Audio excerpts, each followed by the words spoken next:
Hello guys, എങ്ങോട്ടാണ് ഈ രാത്രിക്ക് ചട്ടിത്തൂപ്പിയൊക്കെ വെച്ചെന്നല്ലേ? വേറെ എങ്ങോട്ടുമല്ല, ഇത് നമ്മുടെ പെരുമ്പളം പാലം കാണാൻ പോയ കഥയാണ് കേട്ടോ.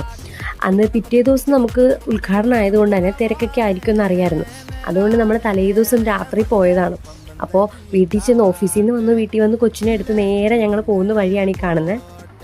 അങ്ങനെ നമ്മൾ സ്പോട്ടിലെത്തിയത്. സ്പോട്ടിൽ വലിയ പോസ്റ്ററും ഫ്ലെക്സൊക്കെ ഉണ്ടായിരുന്നു കേട്ടോ. നമ്മുടെ പിറ്റേ ദിവസം മുഖ്യമന്ത്രി വരുന്ന കാരണം നല്ല ഡെക്കറേഷൻസും കാര്യങ്ങളായിരുന്നു. പിന്നെന്താ നമ്മൾ നടന്നു പോകുന്നതെന്ന് വെച്ചാൽ അവിടെ നല്ല ബ്ലോക്കായിരുന്നു. അപ്പോൾ ഒരു ചേട്ടൻ നമ്മളോട് പറഞ്ഞു അങ്ങോട്ട് വണ്ടിയൊന്നും പോകാൻ പറ്റില്ല, നടന്നേ പോകാൻ പറ്റുള്ളൂ. അപ്പോൾ അത് കാരണം നമ്മൾ വണ്ടിയൊക്കെ സൈഡിൽ വെച്ചിട്ട് ഞങ്ങളിത് നടന്ന് അങ്ങോട്ട് പോകുമായിരുന്നു.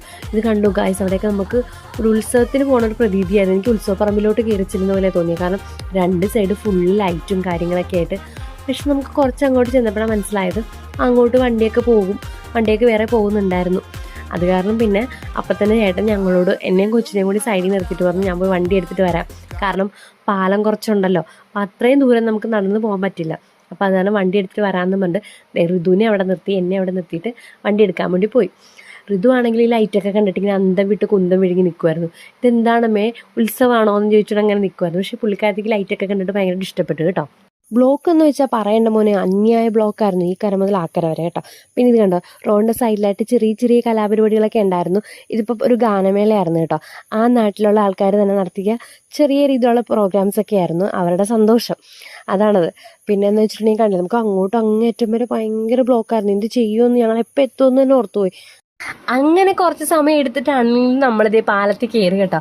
കണ്ട് ഇവിടെ നിന്ന് അങ്ങേയറ്റം വരെ രണ്ട് സൈഡും ഈ LED ലൈറ്റൊക്കെ വെച്ച് ഡെക്കറേറ്റ് ചെയ്ത് വെച്ചിരിക്കാനുണ്ട്. നല്ല ഭംഗിയുണ്ടായിരുന്നു. രാത്രി ആയതുകൊണ്ടേ എൻ്റെ ഫോൺ അത്ര കൊള്ളില്ലാത്തതുകൊണ്ടാണ് കേട്ടോ. ശരിക്കും നോക്കണം, നല്ല ഭംഗിയായിരുന്നു കാണാനായിട്ട്. ഇതുണ്ടോ, നല്ല റെഡ്, ബ്ലൂ, വൈറ്റ് അങ്ങനെ എല്ലാ കളറും ഉണ്ട്. നല്ല സൂപ്പറായിട്ട് ഡെക്കറേറ്റ് ചെയ്തിട്ടുണ്ടായിരുന്നു കേട്ടോ. സൈഡ് മാത്രമല്ല, കണ്ടോ ഈ ബ്രിഡ്ജിൻ്റെ മുകളിലത്തെ ആ ഒരു ആർച്ച് കണ്ടോ, എല്ലാ കളേഴ്സും ഉണ്ടായിരുന്നു. ഇതിന് മഴവില്ല് പാലം അങ്ങനെയൊക്കെയാണ് എല്ലാവരും വിളിച്ചുകൊണ്ടിരുന്നത്. അതായത് എല്ലാ കളേഴ്സും അതിനകത്ത് ആഡ് ചെയ്തിട്ടുണ്ടായിരുന്നു. നല്ല ഭംഗിയുണ്ടായിരുന്നു. നമുക്ക് ഈ നൈറ്റ് മാത്രമല്ല കേട്ടോ, പകൽ ഉള്ള വ്യൂവും നല്ല ഭംഗിയുണ്ടായിരുന്നു.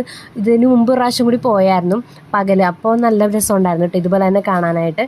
മൊത്തത്തിൽ ഒരുപാട് ആൾക്കാരുണ്ടായിരുന്നു. എനിക്ക് തോന്നുന്നു പിറ്റേ ദിവസം നല്ല തിരക്കായതുകൊണ്ടായിരിക്കും ഒരുപാട് ആളുകൾ ഇത് കാണാനുണ്ടായിരുന്നു. ഇതിൻ്റെ സൈഡിലൊക്കെ കുടുംബശ്രീയുടെ വക അങ്ങനെയൊക്കെ ചെറിയ കടകളും സ്നാക്സൊക്കെ ആയിട്ട് ചെറിയ കച്ചവടമൊക്കെ ഇപ്പോഴേ തുടങ്ങിയിട്ടുണ്ട്. ആൾക്കാർ അതിനുള്ളൊരു ബിസിനസ് മൈൻഡൊക്കെ ഇപ്പോഴേ വന്നു തുടങ്ങി. എല്ലാവരും ചെറിയ കടകളൊക്കെ ഇട്ടിട്ട് അവരും അവരുടേതായ പരിപാടികളൊക്കെ ചെയ്യുന്നുണ്ട് കേട്ടോ.